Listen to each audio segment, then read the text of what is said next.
Costello, the ROI guy. This is April Morley. I'm co-founder of Genius Drive and the Enterprise Value Collective. And welcome to the Value Coffee Talk podcast. This podcast is a service of the Enterprise Value Collective, a community for business value-focused leaders and practitioners, and is sponsored by our value consultancy, Genius Drive. And our mission is to help you accelerate and optimize value articulation in each of your customer engagements and throughout the customer lifecycle. And we're very happy to announce our guest today, Laura Fay. Welcome, Laura. Hi. Hi, great to be here. Laura is the managing principal for the as-a-service growth consultancy, Fay Associates. Many of you know Laura from her work at the Technology and Services Industry Association as vice president and managing director, research and advisory, and from her book, Digital Hesitation, that was co-authored with her and one of her TSIA research colleagues.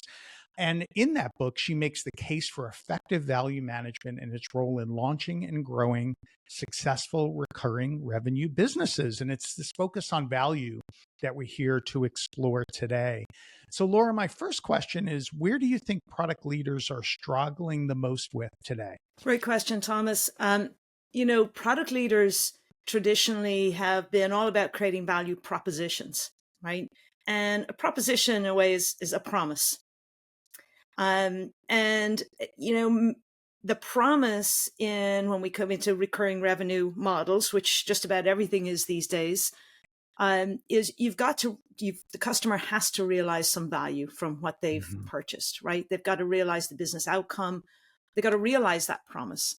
And, what we see through data and through practices is that product management isn't always the product management in the technology space, certainly, have been traditionally think about putting a product out there and then leaving it maybe to customer success to help customers realize value, as opposed to kind of really taking the perspective of how do I build that into the offering from the get-go to deliver on a whole experience, right?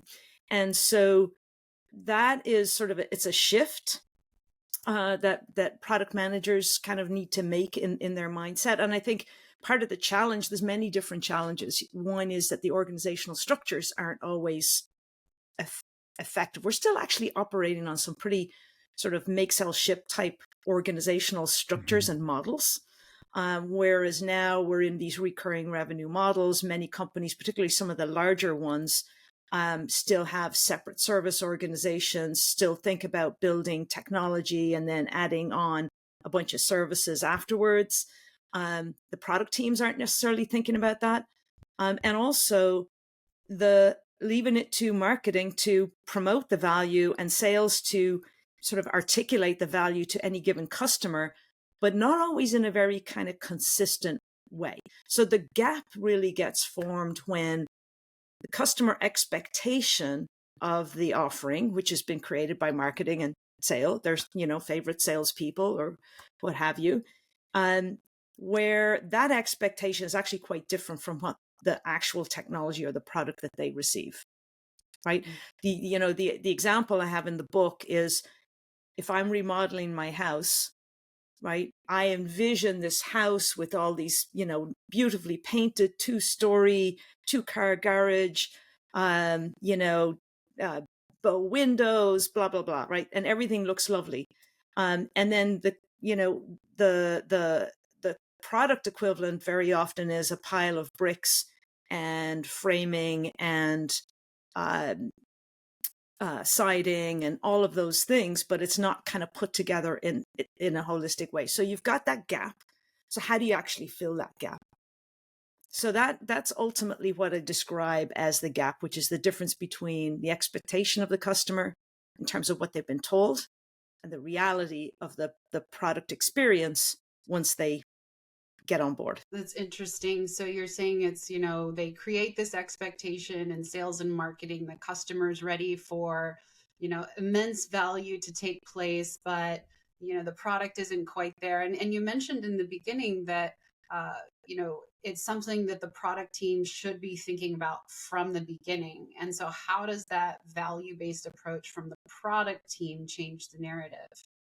Yeah, some folks who are really kind of doing this well, it comes down to really having the match, an effective offer market fit. You might think about product market fit, but I've used the term offer market fit so that we kind of expand our mindset a little bit more from the technical aspect of the product and think more holistically, right? What is it going to take for the customer to realize, and I'm going to use this term repeatedly, tangible value, as in measurable value, and realize the outcome that they want to achieve through the use of the product. Now, it may be a combination of product and services, or we like to think of whole product, right? Or complete offers, which is the combination of products, technology, services, data analytics, all advised by the journey that the customer is going to embark on.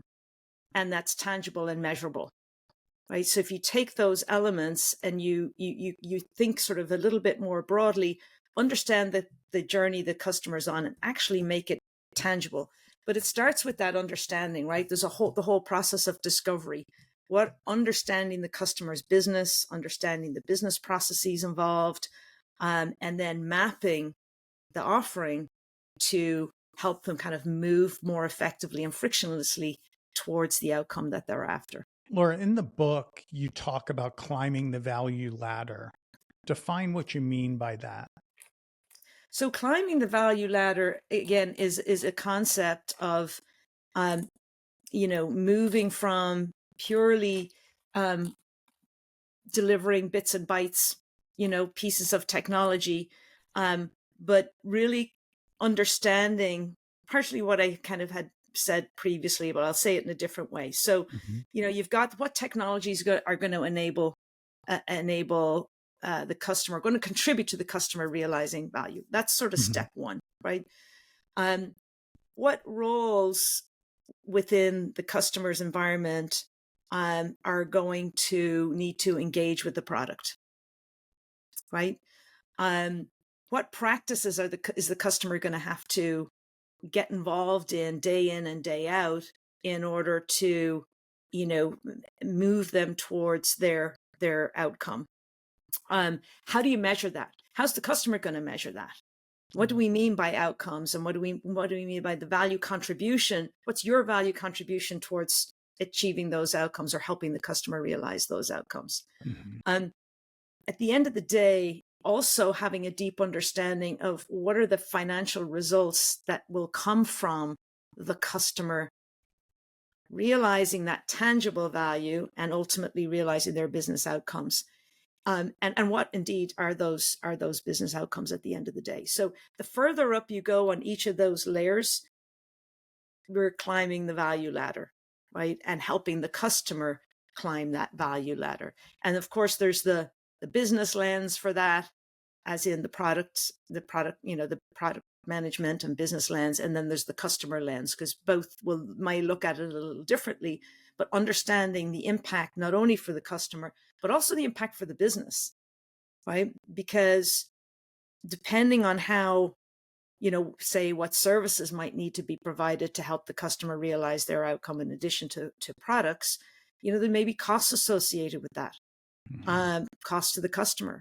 Or there may be costs associated, maybe if you want to throw it in because you realize, I'm going to need to provide services in order for the customer to, achieve these milestones, whatever. Maybe you're throwing that into the offer, but you have a cost associated with that, and that may impact profitability. So there's both the customer side and the business side. Does that help explain the notion of the value ladder? Totally. It does. And it's interesting, how you approach it. We're talking about from the perspective of a product leader. We've seen a lot of organizations leave the responsibility for value messaging or value proposition to sales teams, to the marketing teams. And, we always say it's an organizational challenge, or it's an organizational responsibility. Absolutely. The whole company really should be on board. So how does this look when the product team is taking responsibility, and how it plays out throughout the different channels of sales and marketing? Yeah, well, I'll start answer that by saying, we're seeing kind of trends where the product management, CPO, right, or the product management leader Mhm. is really kind of a proxy for the business as a whole. And to that extent, what I mean by that is, again, at the end of the day, most companies exist to sell their product, right, and help the customers realize value. If you don't have a product team, that's a problem. And we've seen that in some small companies. But anyway, when you have a product team, and it is a proxy for business success, that is even more amplified when you have a recurring model, right? Because you got to just do it over and over and over. You got to set the operational engine of the company up in a way so that it's really driving that business. At the end of the day, then, that the trend we're seeing is that more SaaS companies are centrally modeled with the CPO reporting directly. Traditional software companies that are shifting to as a service, a little less so. We seeing product embedded in engineering, or reporting up through engineering, and then hardware companies are moving to the right as well, but even more of them reporting into engineering. So I think, to your question, April, about what are we seeing, where the companies are wiring themselves operationally to think about the recurring model and value realization from the recurring model. We're seeing more and more product leaders report centrally to a CEO or to a business unit GM and what have you, and then everything sort of revolving around that. I think, many companies still have, the value management office, in sales. Mm-hmm. And that's, in my, in an extreme case, perhaps a symptom of the value gap. If you have to have a whole team of people working on the value, selling the value in a way that isn't sort of self-evident, then that's a challenge. What we see in many companies, well, I won't say many, it's still a minority practice, but the trend is in this direction, where you're seeing the shift of the notion of value shifting from sales through marketing and into product, right? Where teams are really, really actively thinking about that from the very, very beginning.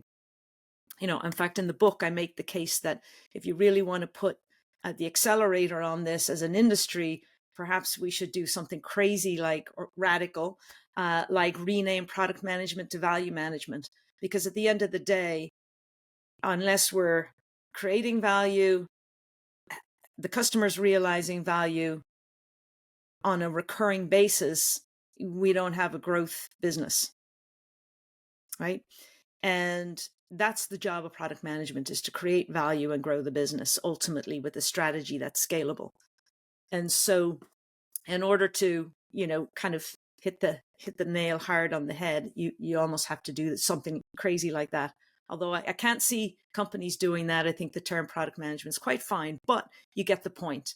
And I think having that, companies that are doing this well have very tight alignment between product management, marketing, and sales, right? Mhm. Because the whole process of landing a new customer is pretty critical.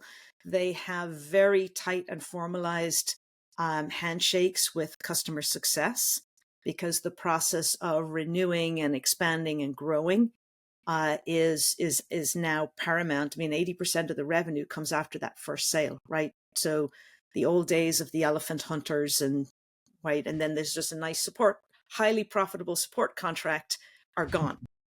So those relationships are pretty critical. But it does put some pressure on product management, who traditionally have been very small teams relative to the size of sales and customer success.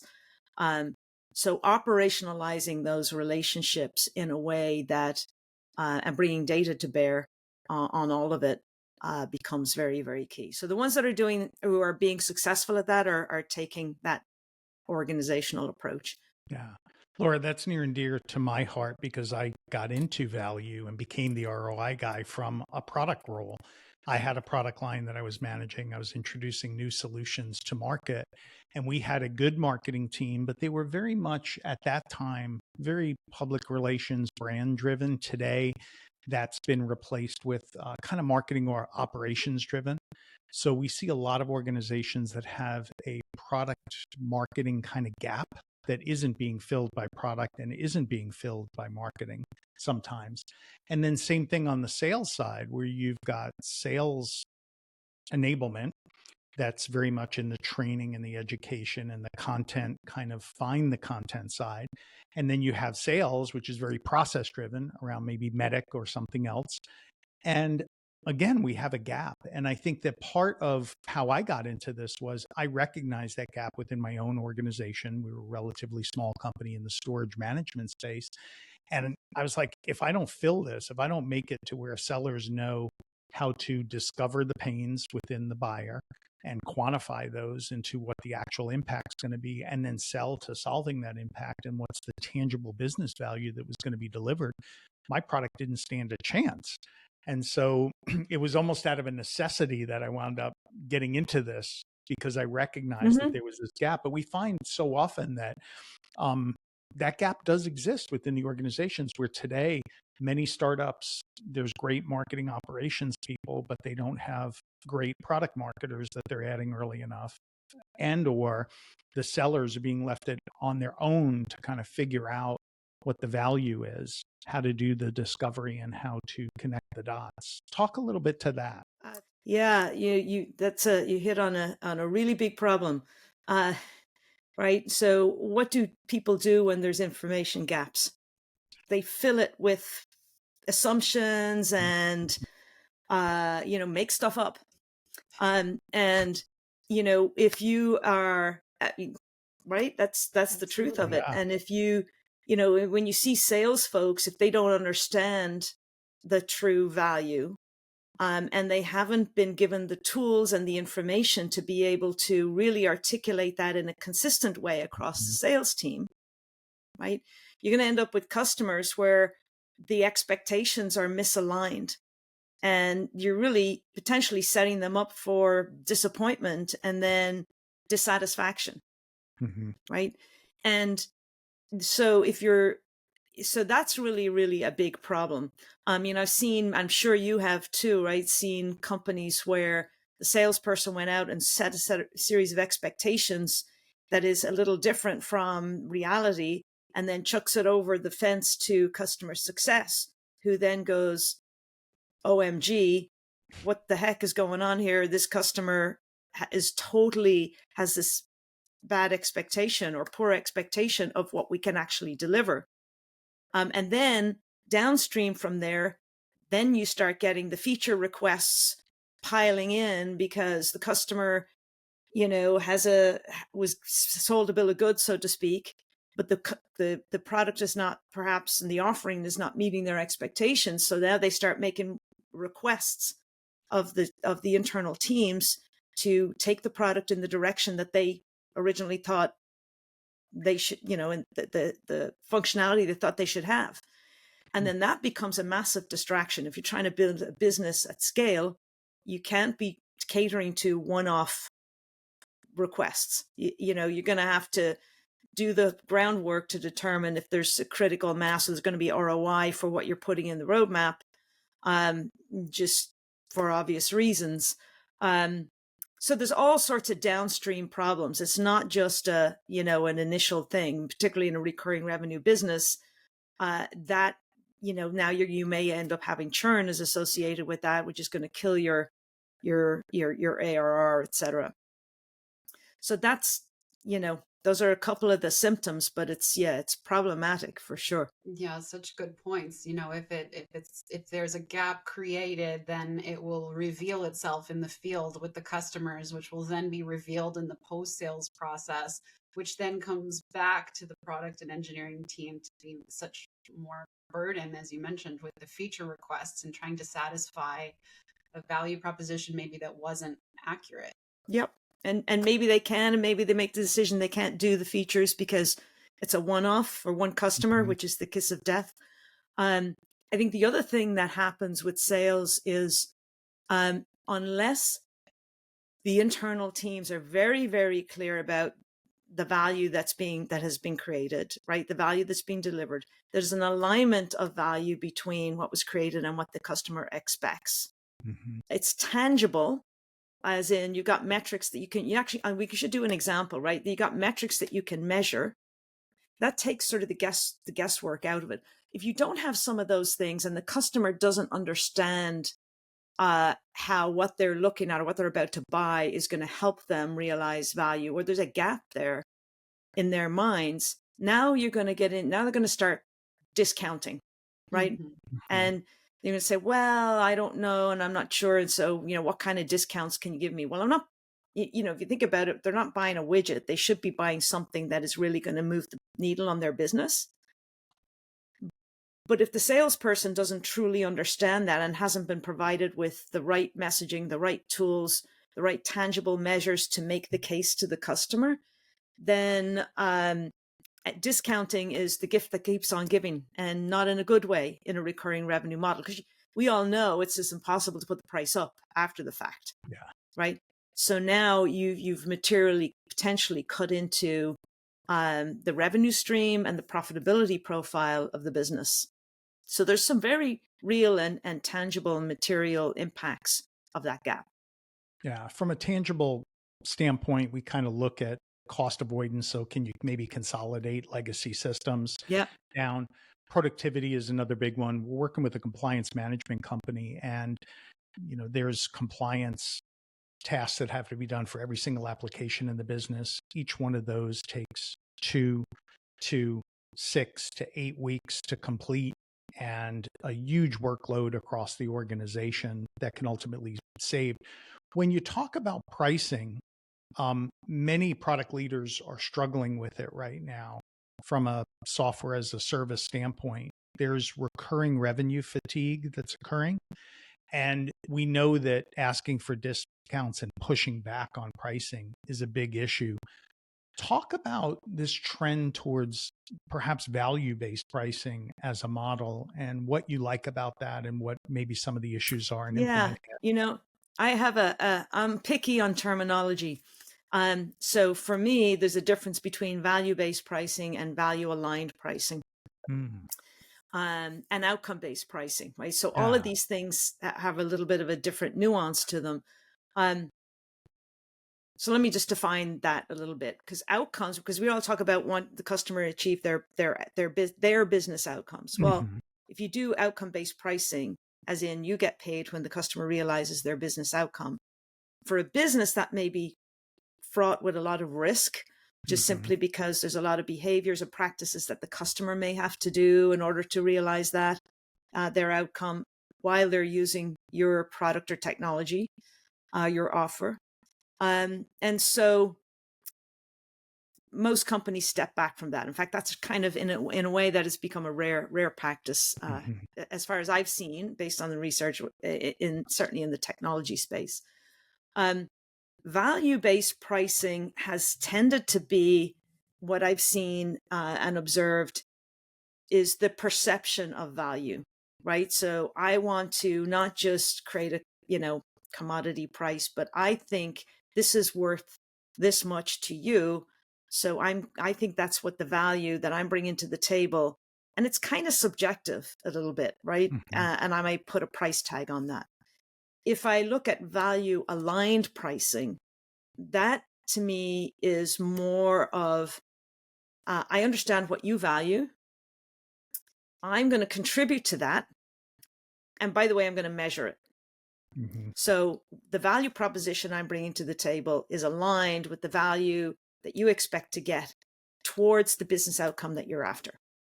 I've used the simplest example that I've used. I use it over and over just because it's so simple. Is HubSpot. Are you familiar with HubSpot? Oh yeah, we use it. Yeah. Right. So the marketing as a service, and they're more than that, but they kind of started their roots in marketing as a service. They've done a really nice job of aligning their value proposition and their value aligned pricing for the customers. So it's a good example. Mm-hmm. So they charge. So what does the customer want? If I'm a marketing executive, I want to build the largest contact database from my marketing campaigns that are prospects for my sales team, right? That's at the end of the day, that's what I want to do from my marketing campaigns. So if I buy a platform like HubSpot, and I know many others out there are using similar models, HubSpot understands that I'm trying to amass the largest number of contacts from my marketing campaigns. Mm-hmm. So they have aligned their pricing to exactly that. Mm-hmm. So they have a baseline number of users, on the platform, just to basically do, basic cost baseline. But ultimately, they also add an element there, which is the size of the contact database, mm-hmm. right? So that means that as this database is growing, which is what the customer wants, then I get paid, which is a perfect alignment of value, right? And also the other aspect that's beautiful about this is now it becomes very, very clear to the internal teams what metric needs to get driven northward. Mm-hmm. Everybody can align on it. The customer success people can align on that. The services people can deliver services to train campaign managers, or even provide some professional services for them if they need it.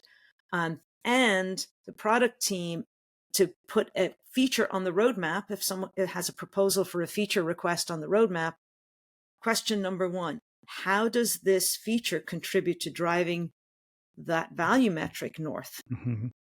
And product managers need to be able to answer that question effectively and in a data-driven way, etc.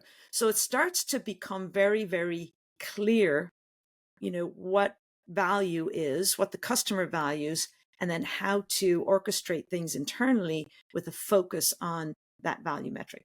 So value aligned pricing is the key, and tangible value, as in measurable, at the end of the day, is really the key.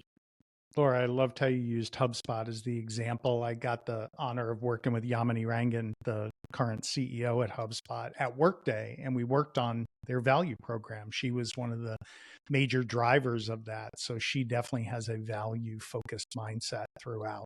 So thanks for sharing that. Yeah. And there are many other examples in other industries, but I think it's always a pretty easy one for folks to wrap their head around. Absolutely. So insightful, Laura.